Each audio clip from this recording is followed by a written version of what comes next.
Hello everyone, welcome back to my YouTube channel. ಎಲ್ಲರೂ ಹೇಗಿದ್ದೀರಾ? I hope ಎಲ್ಲರೂ ಚೆನ್ನಾಗಿದ್ದೀರಾ ಅಂತ ಇವತ್ತಿನ ಲಾಗ್ಸ್ ಮಾರ್ನಿಂಗ್ಗೆ ಸ್ಟಾರ್ಟ್ ಮಾಡಿದ್ದೀನಿ. ಬಾಕ್ಲಿಗೆ ನೀರು ಹಾಕೋದ್ರಿಂದ ಇವತ್ತಿನ ದಿನ ಸ್ಟಾರ್ಟ್ ಮಾಡಿದ್ದೀನಿ. ಗಿಡಗಳಿಗೂ ಹಾಗೆ ಟೆರೆಸ್ಗೆ ಹೋಗಿ ಸ್ವಲ್ಪ ನೀರು ಹಾಕಿ ಬ್ಲೂ ಟೀ ಮಾಡ್ತಾ ಇದ್ದೀನಿ. ಬ್ಲೂ ಟೀ ಯಾವ ಥರ ಮಾಡೋದು ಅಂತ ನಾನು ನೆಕ್ಸ್ಟ್ ಒಂದು ಶಾರ್ಟ್ ವಿಡಿಯೋ ಅಪ್ಲೋಡ್ ಮಾಡ್ತೀನಿ. ಇದು ಹೆಲ್ತಿಗಂತೂ ತುಂಬ ಬೆನಿಫಿಟ್ಸ್ ಇದೆ ಬ್ಲೂ ಟೀಯಿಂದ. ಹಾಗೇನೆ ಇದರಿಂದ ವೆಯ್ಟ್ ಲಾಸ್ ಮಾಡೋರ್ಗೂ ಕೂಡ ಹೆಲ್ಪ್ ಆಗುತ್ತೆ. ಕಾಫಿ ಟೀ ಕುಡಿಯೋದ್ರ ಬದಲು ಬ್ಲೂ ಟೀ ಮಾಡ್ಕೊಂಡು ಕುಡಿಬೋದು. ಯಾವ ಥರ ಅಂತ ನಾನು ನೆಕ್ಸ್ಟ್ ವಿಡಿಯೋ ಹಾಕ್ತೀನಿ. ಇದು ದೋಸೆ ಸರಿ, ಇವತ್ತಿನ ತಿಂಡಿಗೆ ದೋಸೆ ಮಾಡ್ಕೊಳೋಣ ಅಂತ ದೋಸೆ ಸರಿನ ರೆಡಿ ಮಾಡ್ಕೊಂಡಿದ್ದೀನಿ. ನಾನು ದೋಸೆಗೆ ಏನೆಲ್ಲ ನೆನೆಸ್ತೀನಿ ಅಂದರೆ, ಅಕ್ಕಿ 1 ಕಪ್ಪು, ಅಕ್ಕಿ ಅರ್ಧದಷ್ಟು ಉದ್ದಿನ ಬೇಳೆ, ಇನ್ನು ಅರ್ಧದಷ್ಟು ಮೆಂತ್ಯ, ಕಡಲೆಬೇಳೆ, ತೊಗರಿಬೇಳೆ, ಹೆಸರು ಬೇಳೆ ತಗೊಳ್ತೀನಿ. ಒಂದು ಮುಷ್ಟಿವಷ್ಟು ಅವಲಕ್ಕಿ ಹಾಕ್ತೀನಿ. ಅವಲಕ್ಕಿ ಹಾಕೋದ್ರಿಂದ ತುಂಬ ಚೆನ್ನಾಗಿ ಬರ್ತವೆ ದೋಸೆ. ಹಾಗೆಯೇ ಇನ್ನೊಂದು ಸ್ವಲ್ಪ ಏನೇ ಆ್ಯಡ್ ಮಾಡ್ತೀನಿ ಅಂದರೆ ಸೋಯಾಬೀನ್ ಆ್ಯಡ್ ಮಾಡೋದ್ರಿಂದ ಸರಿ ತುಂಬ ಚೆನ್ನಾಗಿ ಉಬ್ಬಿ ಬರುತ್ತೆ. ಹಾಗೆ ತುಂಬ ಹೆಲ್ತಿಗೆ ಕೂಡ ಒಳ್ಳೆಯದು ಸೋಯಾಬೀನ್ ತಿನ್ನೋದ್ರಿಂದ. ಸೋಯಾಬೀನ್ನ ಇಡ್ಲಿ ಕೂಡ ಯೂಸ್ ಮಾಡ್ಬೋದು, ದೋಸೆಗೂ ಯೂಸ್ ಮಾಡ್ಬೋದು.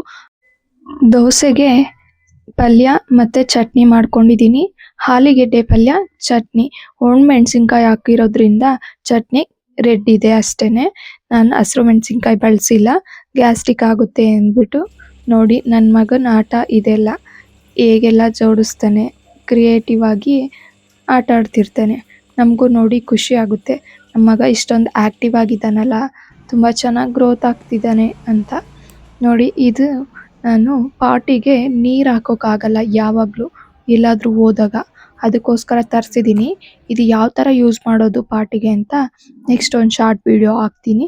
ನೋಡಿ, ಇವತ್ತು ಮಧ್ಯಾಹ್ನ ಸಾಂಬಾರಿಗೆ ನಾನು ಮೊಳಕೆ ಹುಳ್ಳಿಕಾಳು ತರಕಾರಿ ಸೇರಿಸಿ ಸಾಂಬಾರು ಮಾಡ್ಕೊತಿದ್ದೀನಿ. ಫಸ್ಟಿಗೆ ಒಂದು ಮಿಕ್ಸಿ ಜಾರ್ ತೊಗೊಂಡು ಮಸಾಲೆ ರೆಡಿ ಮಾಡ್ಕೊಳೋಣ ಸಾಂಬಾರಿಗೆ. 1 ಬೌಲ್ ತೆಂಗಿನಕಾಯಿ ತುರಿ, ಹಾಗೆಯೇ ಒಂದು ಮೀಡಿಯಮ್ ಸೈಜ್ದು ಆನಿಯನ್ನು, ಇಷ್ಟು ಸೇರಿಸಿದಾದ್ಮೇಲೆ ಸ್ವಲ್ಪ ಕ್ಲೀನಾಗಿ ವಾಶ್ ಮಾಡಿರೋ ಅಂಥ ಹುಣಸೆಹಣ್ಣು, ಹಾಗೆ ಅಚ್ಕಾರದ ಪುಡಿ. ನಾನಿಲ್ಲಿ ಸಾಂಬಾರು ಪುಡಿ ಸೇರಿಸ್ಕೊತಿದ್ದೀನಿ. ಸಾಂಬಾರು ಪುಡಿ, ಧನಿಯಾ ಪುಡಿ ನಮ್ಮ ಮನೇಲಿ ಎರಡು ಒಂದೇ. ಯಾಕಂದರೆ ನಾವು ಧನಿಯಾ ಜೊತೆನೇ ಸಾಂಬಾರು ಪುಡಿ ಮಾಡ್ಕೊಳೋದು. ಕೆಲವರು ಮೆಣಸಿನ್ಕಾಯಿ ಜೊತೆ ಮಾಡ್ಕೊತಾರೆ, ಹಾಗಾಗಿ ರೆಡ್ ಇರುತ್ತೆ ಸಾಂಬಾರು ಪುಡಿ. ನಮ್ಮ ಮನೇಲಿ ಧನಿಯಾ ಪುಡಿ ಜೊತೆ ಮಾಡೋದ್ರಿಂದ ರೆಡ್ ಇರಲ್ಲ ಸಾಂಬಾರು ಪುಡಿ.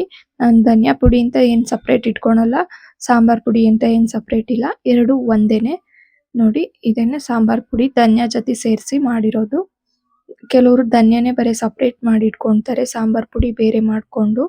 ಅವರು ಈಗ ಖಾರದ ಪುಡಿನೂ ಸಪ್ರೇಟ್ ಇರುತ್ತೆ, ಆದರೂ ಈ ಸಾಂಬಾರು ಪುಡಿ ಜೊತೆನೂ ಮೆಣಸಿನ್ಕಾಯಿ ಸೇರಿಸಿ ಮಾಡೋದ್ರಿಂದ ಅವರು ಖಾರ ಬೇಕು ಅಂದರೆ ಹಾಕ್ತಾರೆ, ಇಲ್ಲ ಅಂದರೆ ಇಲ್ಲ. ನಾವಿಲ್ಲಿ ಆ ಥರ ಮಾಡಲ್ಲ, ಧನಿಯಾ ಪುಡಿನೇ ಸಪ್ರೇಟ್ ಮಾಡಿ ಇಟ್ಕೊಳೋದ್ರಿಂದ, ಧನಿಯಾ ಪುಡಿ ಜೊತೆನೇ ಸಾಂಬಾರು ಪುಡಿ ಸೇರಿಸಿ ಮಾಡ್ಕೊಳೋದ್ರಿಂದ ಎರಡೆರಡು ಥರ ಇಲ್ಲ, ಖಾರದ ಪುಡಿ ಸಾಂಬಾರು ಪುಡಿ ಎರಡೇನೆ. ನೋಡಿ, ಈಗ ಅದನ್ನ ಗ್ರೈಂಡ್ ಮಾಡ್ಕೊಂಡು ಇದಾದ್ಮೇಲೆ ಒಂದು ಕುಕ್ಕರಲ್ಲಿ ಕುಕ್ಕರ್ಗೆ ಸ್ವಲ್ಪ ಆಯಿಲ್ ಹಾಕಿ, ಸ್ವಲ್ಪ ಸಾಸಿವೆ, ಆನಿಯನ್ ಸೇರಿಸಿ ಸ್ವಲ್ಪ ಫ್ರೈ ಮಾಡಿ, ಅದು ಚೆನ್ನಾಗಿ ಫ್ರೈ ಆದಾಗ ಆನಿಯನ್ ಸೇರಿಸ್ಕೊಂಡು, ಆನಿಯನ್ ಸೇರಿಸಿ ಫ್ರೈ ಆಗ್ತಿದೆ ಅನ್ನುವಾಗ ಟೊಮೊಟೊ ಸೇರಿಸಿ, ತರಕಾರಿ ಕಟ್ ಮಾಡಿ ಇಟ್ಕೊಂಡಿದ್ದೆ ಅದನ್ನು ಫ್ರೈ ಮಾಡಿಕೊಂಡು, ಸ್ವಲ್ಪ ಹಸಿ ತರಕಾರಿ ಸೇರಿಸ್ಕೊಂಡು ಫ್ರೈ ಮಾಡಿ, ಎಲ್ಲ ತರಕಾರಿ ಮಸಾಲೆ ಸೇರಿಸಿ ಒಂದು ಮಿಕ್ಸ್ ಮಾಡಿ, ನೆಕ್ಸ್ಟ್ ಕಾಳು ಸೇರಿಸಿ ಸ್ವಲ್ಪ ಚೆನ್ನಾಗಿ ಫ್ರೈ ಮಾಡ್ಕೊಂಡು ಸೇರಿಸಿ, ಫ್ರೈ ಆದ್ಮೇಲೆ ಮಸಾಲೆ ಸೇರಿಸಿ ನಮ್ಗೆ ಚೆನ್ನಾಗಿ ನೀರು ಬೇಕು ಅಷ್ಟು ಸೇರಿಸ್ಬಿಟ್ಟು ಕುಕ್ಕರ್ ಫ್ರೈ ಮಾಡ್ಕೊಂಡು, ರುಚಿಗೆ ಎಷ್ಟು ಬೇಕು ಅಷ್ಟು ಆಗಿರೋ ಸೇರಿಸಿ, ಹುಳ್ಳಿಕಾಳು ಸಾಂಬಾರು ಸೇರಿಸಿದಾದ್ಮೇಲೆ ನಾವು ನೀರು ಸೇರಿಸ್ಕೊಬೇಕು, ಎಷ್ಟು ಬೇಕು ಅಷ್ಟು. ಉಪ್ಪು ಹಾಕಿದ್ಮೇಲೆ ಒಂದ್ಸಲ ಚೆನ್ನಾಗಿ ಮಿಕ್ಸ್ ಮಾಡಿ, ಆಮೇಲೆ ನೀರು ಸೇರಿಸಿ ಕುಕ್ಕರ್ ಲಿಡ್ ಕ್ಲೋಸ್ ಮಾಡಿ 2 ರಿಂದ 3 ವಿಷಲ್ ಬಂದ್ರೆ ಸಾಂಬಾರು ಚೆನ್ನಾಗಿ ಬೆಣ್ಣೆ ಬಂದಿರುತ್ತೆ, ರೆಡಿ ಆಯ್ತು ಅಂತ. ನೋಡಿ, ಇವತ್ತು ನಾನು ಮಧ್ಯಾಹ್ನ ತುಪ್ಪ ಮಾಡೋ ಸ್ವಲ್ಪ ಮೊಸರಿತ್ತು, ಅದನ್ನು ಕೂಡ ಮಜ್ಜಿಗೆ ಮಾಡ್ಕೊಂಡು ಅದ್ರಲ್ಲಿ ಸ್ವಲ್ಪ ಬೆಣ್ಣೆ ಬಂತು, ಅದನ್ನು ಇಲ್ಲ ಮುದ್ದೆ ಮಾಡ್ಕೊಂಡಾಗ ಬಿಸಿ ಇರುತ್ತಲ್ಲ, ನೋಡಿ ಮಜ್ಜಿಗೆ ಸ್ಟೋರ್ ಮಾಡ್ಕೊಂಡು, ಅಷ್ಟೊಂದು ಜಾಸ್ತಿ ಬೇಕಿರ್ಲಿಲ್ಲ, ಅದಕ್ಕೆ ಹುಳಿ ಆಗ್ಬಿಡುತ್ತೆ ಈಚೆಲ್ಲ ಇಟ್ರೆ ಅಂತ ಎತ್ಬಿಟ್ಟು ಫ್ರಿಜ್ಜಲ್ಲಿ ಇಟ್ಕೊತೀನಿ, ಹುಳಿ ಬರಲ್ಲ ಅಂದ್ಬಿಟ್ಟು. ಈಗ ಮುದ್ದೆಗೆ ನಾನು ನೀರಿಟ್ಟಿದ್ದೆ, ಅದು ಕುದೀತಿದೆ. ಇವಾಗ ಇದಕ್ಕೆ ರಾಗಿ ಹಿಟ್ಟನ್ನ ಸೇರಿಸ್ಕೊಳ್ತಾ ಇದ್ದೀನಿ. ನಾನು ಇಲ್ಲಿ ಮೀಡಿಯಮ್ ಸೈಜ್ದು 2 ಮುದ್ದೆ ಮಾಡ್ಕೊಂಡಿದ್ದೀನಿ. ನೋಡಿ, ಈ ಥರ ಈ ಹಿಟ್ಟನ್ನ ಸೇರಿಸಿದ್ಮೇಲೆ ನಾವು ಆ ನೀರನ್ನ ಸ್ವಲ್ಪ ತಕ್ಕೊಬೇಕು, ಇಲ್ಲಾಂದರೆ ಉಕ್ಕಿ ಚೆಲ್ಲೋಗ್ಬಿಡುತ್ತೆ. ಆಮೇಲೆ ತುಂಬ ನೀರು ಜಾಸ್ತಿ ಆದರೆ ನಾವು ಹಾಕಿರೋ ಹಿಟ್ಟಿಗಿಂತ ಮುದ್ದೆ ಗಂಟಾಗುತ್ತೆ. ಅದಕ್ಕೋಸ್ಕರ ಈ ತರ ನೀರು ಸಪ್ರೇಟ್ ತೆಗ್ದಿಕ್ಕಿ ಚೆನ್ನಾಗಿ ಒಂದು 10 ನಿಮಿಷ ಬೆಂದ್ಮೇಲೆ ಈ ತರ ತಿರುವ್ಕೋಬೇಕು. ತಿರುವುವಾಗ ನಮಗೇನಾದ್ರೂ ಗಟ್ಟಿಯಾಗಿದೆ ನೀರು ಬೇಕು ಅನ್ಸಿದ್ರೆ ನಾವು ಎತ್ತಿಟ್ಕೊಂಡಿರೋ ಅಂಥದ್ದನ್ನ ಸೇರಿಸ್ಕೊಬೋದು. ಇನ್ನೂ ಸ್ವಲ್ಪ ಸ್ಮೂತಾಗಿ ಬೇಕು ಮುದ್ದೆ ತೆಳುವಾಗಿ ಅನ್ನೋದಾದ್ರೆ ಇನ್ನು ನಾವು ಎತ್ತಿಟ್ಕೊಂಡಿರೋ ಫುಲ್ ನೀರನ್ನು ಸೇರಿಸಿ ಚೆನ್ನಾಗಿ ಬೇಯಿಸ್ಕೊಂಡು ಚೆನ್ನಾಗಿ ಬೆಂದಿದೆ ಅಂದಮೇಲೆ ನಾವು ಮುಟ್ಟಿದ್ರೆ ಕೈಗೆ ಅಂಟಬಾರ್ದು. ಅವಾಗ ತುಂಬ ಚೆನ್ನಾಗಿ ಮುದ್ದೆ ಬೆಂದಿದೆ ಅಂತ. ನೋಡಿ ಎಷ್ಟು ಚೆನ್ನಾಗಿ ಬೆಂದಿದೆ, ಸ್ವಲ್ಪನೂ ಕೈಗೆ ಅಂಟ್ತಿಲ್ಲ. ತುಂಬ ಸುಡ್ತಿರುತ್ತಲ್ಲ ಅದಕ್ಕೆ ತಣ್ಣೀರಿಗೆ ಕೈ ಹೆಚ್ಕೊಂಡು ಮುದ್ದೆನ ರೆಡಿ ಮಾಡ್ಕೊತಿದ್ದೀನಿ ಅಷ್ಟೇನೆ. ನೋಡಿ ಈ ಸೈಜ್ ಮುದ್ದೆ ಹಾಕಿದ್ದಾವೆ. ನೋಡಿ ಮಧ್ಯಾಹ್ನಕ್ಕೆ ನಾನು ಮುದ್ದೆ ಮಾಡೇ ಮಾಡ್ತೀನಿ. ನಮ್ಮ ಹಸ್ಬೆಂಡು ಮನೇಲಿದ್ರೆ ಅಷ್ಟೇನೆ, ಇಲ್ಲ ಅಂದ್ರೆ ಏನು ಮಧ್ಯಾಹ್ನ ಮಾಡಲ್ಲ ಮುದ್ದೆನ. ಇವತ್ತಿನ ಊಟ ಇದಾಗಿದೆ. ಮೊಳಕೆ ಬಂದಿರೋಂಥ ಹೆಸರು ಕಾಳು, ಸೌತೆಕಾಯಿ, ಮುದ್ದೆ, ಸ್ವಲ್ಪ ರೈಸು, ಸಾಂಬಾರು, ಮಜ್ಜಿಗೆ ಇಷ್ಟು. ಈ ವಿಡಿಯೋ ಯಾರಿಗೆಲ್ಲ ಇಷ್ಟ ಆಯಿತು ಲೈಕ್ ಮಾಡಿ, ಫ್ರೆಂಡ್ಸ್ ಆ್ಯಂಡ್ ಫ್ಯಾಮಿಲಿ ಜೊತೆ ಶೇರ್ ಮಾಡ್ಕೊಳ್ಳಿ.